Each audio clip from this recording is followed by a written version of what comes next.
My good friend CGP Grey has made a great video about the practical and philosophical concerns with teleportation. In particular, the concern that when a transporter dismantles the atoms in your body and reassembles an identical arrangement of atoms somewhere else, perhaps the disassembled you actually dies, and the reassembled you is actually a new being that just thinks it's you. And if they simply hadn't dismantled the original you, then there'd now be two yous in the universe. And which is really you? You or the teleported you?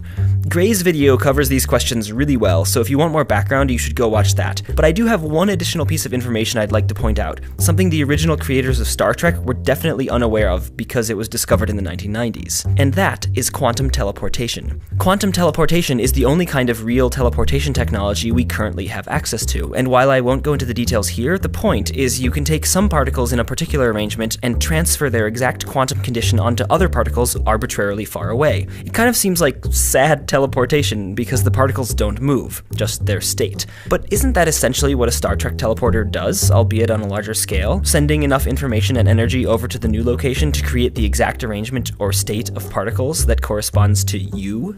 And quantum teleportation has one pivotal property. It is impossible to create an identical copy of a quantum state without destroying the original. In fact, you have to destroy the original arrangement in order to extract all the necessary information from it to construct the new teleported state. The relevant theorem in quantum mechanics is called the no-cloning theorem. Now, we don't yet know exactly how brains work to create consciousness, but if the quantum states of some electrons somewhere in the brain are critical to perfectly determining and thus copying you, then a teleporter would necessarily have to obey the rules of quantum teleportation when sending the information about the arrangement of particles that are you to the new location. So whatever was left behind would definitively not be you.